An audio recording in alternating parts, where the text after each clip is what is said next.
बिस्मिल्लाहिर्रहमानिर्रहीम। अस्सलाम वालेकुम student, welcome to my channel Sidra economics lecture. आज हम टॉपिक डिस्कस करने जा रहे हैं, वह है credit advantage and disadvantage of credit money. ठीक है, सबसे पहले हम देखते हैं कि एडवांटेज क्या है क्रेडिट मनी के। सबसे फर्स्ट इसका एडवांटेज है saving of metals money. Metals money ये होती हैं जिसे कहते हैं सिक्के वगैरह, कॉइन्स, हमारी मेटल्स मनी में आ जाती हैं। ठीक है, जब से हमने क्रेडिट मनी यूज़ करना शुरू किया तब हमें मेटल्स मनी की ज़रूरत नहीं पड़ती। जो भी हम मेटल्स के सिक्के बनाते हैं, कॉइन्स वगैरह बनाते हैं, उस पर बहुत ज़्यादा मेटल्स यूज़ होता है। ठीक है, जिस पर ख़र्चा भी होता है। दैन अगर हम क्या कहते हैं क्रेडिट मनी यूज़ करेंगे, दैन वो हमारा मुश्किल दूर हो जाएगी, उस पर ख़र्चा नहीं आएगा। सबसे फर्स्ट इसका ये एडवांटेज है।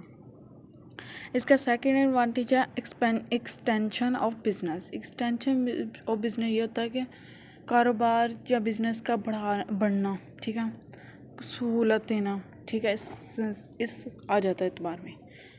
तो जो होता है ना क्रेडिट मनी की बदौलत अब कारोबार काफ़ी एक्सटेंशन हो गया।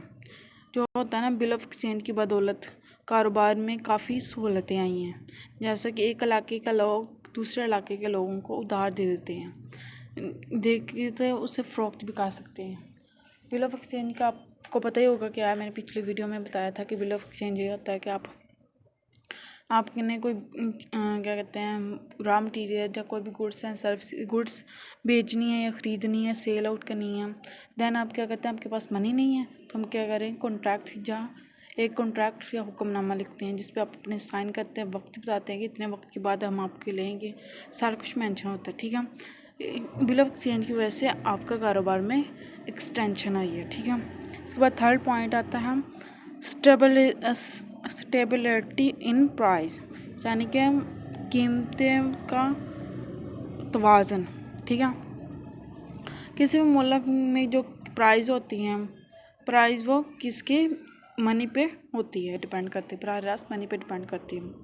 अगर मनी की जो होती है सप्लाई वो बढ़ जाए तो कीमतें की जो प्राइस होती है वो भी बढ़ जाती है।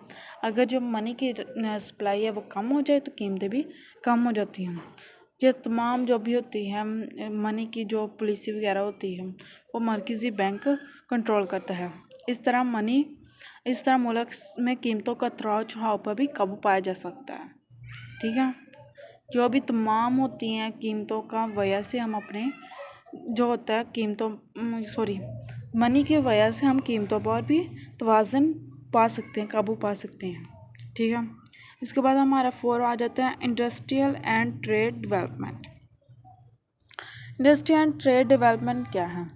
जो होता है ना क्रेडिट मनी की बदौलत हम अपनी इंडस्ट्री और बिजनेस में काफ़ी तरक्की कर सकते हैं। जैसा कि लोगों को क्या कहते हैं लोगों को इतबार क्या कहते हैं क्रेडिट की बदौलत काफ़ी रकमें उधार मिल जाती हैं, जिसे वो कारोबार में लगाते हैं और कारोबार एक्सटेंशन हो जाता है। जैसा कि bank draft, ATM card and online के ज़रिए भारी रकम एक जगह से दूसरी जगह बेमहफूज मुंतकिल हो सकती है। ठीक है, सनती और तजारत में कैसे तरक्की हो रही है, ट्रेड और बिजनेस में क्या कहते हैं क्रेडिट मनी की बदौलत, क्योंकि हम अब काफ़ी जो बिज़नेस में वो क्या लोग करते हैं एक दूसरे से लोन वगैरह उधार वगैरह लेते हैं।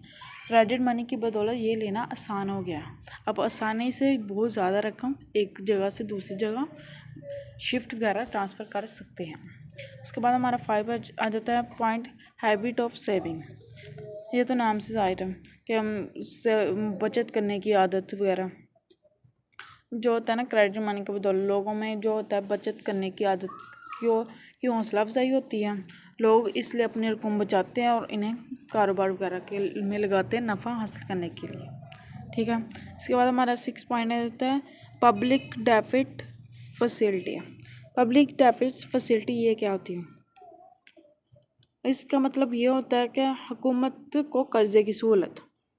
पब्लिक डेबिट फैसिलिटी क्या होता है? हुकूमत को कर्ज़े की सहूलत। जो होता है क्रेडिट मनी की बदौलत हुकूमत को कर्ज़ा हासिल होने में बहुत आसानी हो जाती है। हुकूमत जब चाहे बैंकों से क्रेडिट मनी की सूरत में कर्ज़ा हासिल कर सकती है और मेटल्स मनी की सूरत में हुकूमत को इतनी आसानी से कर्ज़े हासिल नहीं होते थे। ठीक है, इसके बाद 7 हमारा पॉइंट आ जाता है फॉरेन पेमेंट, ये तो नाम से सारा गैर मुल्की अदायगियाँ वगैरह जो होते हैं ना, फॉरेन पेमेंट जो होती हैं उन जो गैर मुल्की हंडियों की बदौलत गैर मुल्की अदायगियों में भी काफ़ी सहूलत पैदा होती है।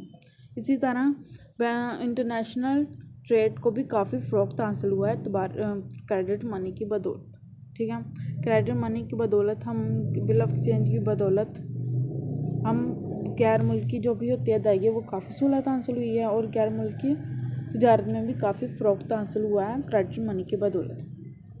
अब हमारा लास्ट पॉइंट आ जाता है यूटिलाइजेशन ऑफ इंटरप्राइजल एबिलिटी। जो होता है ना, क्रेडिट मनी के बदौलत लोग अपनी कारोबार में अपनी पूरी क्या कहते हैं जितना भी उसमें होते सहालतें, जितनी भी उसमें कैपेसिटी होती है वो तमाम लगा देते हैं। लेकिन जो होता है लगा देते हैं आमतौर पर, जब लगाते हैं तो उसको जो जब क्रेडिट मनी नहीं थी, लेकिन उसको मैं दोबारा बताती हूँ। जो होता है ना, इसमें लास्ट पॉइंट में हमारा ये है कि लोग अपनी तमाम कैपेसिटी लगा देते हैं किसी भी कारोबार में। ठीक है, लेकिन उसको इतना फ़ायदा हासिल नहीं होता। क्यों नहीं होता? क्योंकि उनके पास मनी की किल्लत होती है। ठीक है, अब क्रेडिट मनी की बदौलत क्या है, आप किसी के पास उधार क्या कहते हैं लोन्स वगैरह आसानी के साथ ले सकते हैं, जिससे आपका जो कारोबार होगा, आपकी बिजनेस होगा, वो जल्दी से जल्दी तरक्की करेगा। ठीक है, ये हमारी है एडवांटेज ऑफ क्रेडिट मनी। इसके बाद हम आ जाते हैं डिसएडवांटेज ऑफ क्रेडिट मनी। इसके बाद आता है एक्सेस क्रिएशन ऑफ मनी, यानी कि ज़रूरत से ज़्यादा नोट। ठीक है, ये नाम से ज़्यादा जब हम अतबार क्या कहते हैं क्रेडिट मनी की बदौलत बाज़ औक़ात हुकूमत ज़रूरत से ज़्यादा नोट छाप लेती है। आमतौर पर ये नोट को दो तरह से नोट छापती होती है ना हुकूमत। एक होती है कि वो वैसे नोट छाप देती है, एक होता है कि वो 30% अपने पास रखती है, दैन वो नोट छापती है। ठीक है, जो होती है ना ज़रूरत से ज़्यादा नोट छापती हैं तो वो गैर किसी भी हद के, बगैर कोई भी सोना चांदी उतनी मिकदार में 30% रखना होता है ना, वो रखे बगैर नोट छाप देती हैं, जिसकी बदौलत हमारे मुल्क में क्या हो जाता है, एक्सेस हो जाती है मनी की। लेकिन बाज़ औक़ात हुकूमत अपने तरक्याती कामों की तकमील के लिए या हंगामी ज़रूरत से ओहदा बर होने के लिए खसारे की सरमायाकारी करती है और बगैर किसी गारंटी के नोट छाप लेती है।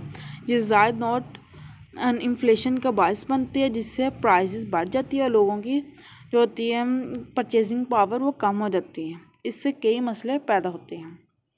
ठीक है, उसके बाद आता है अनलेस कंजप्शन ऑफ वेल्थ।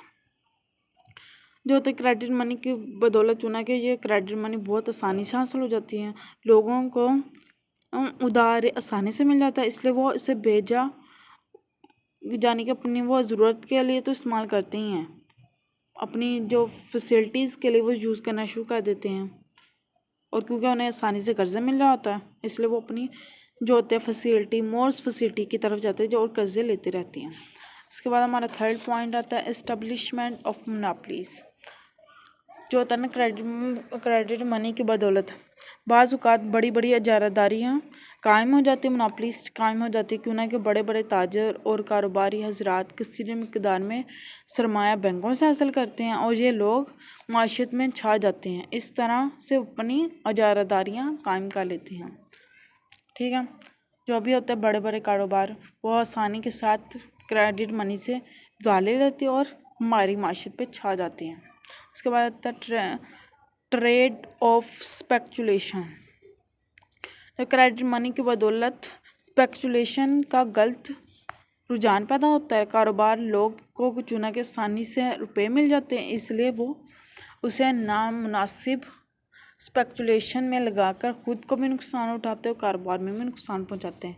इससे क्रेडिट मनी की साख्त को भी खड़ा होने में कमज़ोर क्या कहते हैं खड़ा को साख्त को भी ख़त्म होने का बायस बनती है। ट्रेड ऑफ स्पेकुलेशन ये होता है कि आपके पास उधार लेने की फैसिलिटी है, आप क्या करते हैं बेजा इस्तेमाल करते हैं, बेजा कर्ज ले लेते हैं, जिसकी वजह से आपको भी नुकसान होता है और आपके कारोबार का भी नुकसान होता है। उसके बाद हम आता है अनएबल इंटरप्राइजेज। अनएबल इंटरप्राइजेज क्या होते हैं? नाअहल ताजर। चुनाव के लोगों को आसानी के साथ बैंकों से कर्ज हासिल मिल जाते हैं, इसलिए जो नाअहल आजर होते हैं वो भी मैदान में आ जाते हैं। चूंकि उन्हें कारोबार का कोई तजर्बा नहीं होता और ना ही उनमें कारोबारी सलाहियत मौजूद होती है, इसलिए वो कारोबार में नुकसान उठाते हैं। Balance of payment. Balance of payment ये होता है कि हमारे जो होता है मुल्क में, जब हमारी इन्फ्लेशन आ जाती है, प्राइसेस बढ़ जाती हैं, दैन हमारे जो होते हैं बैलेंस पेमेंट वो रिवर्स में चली जाती है।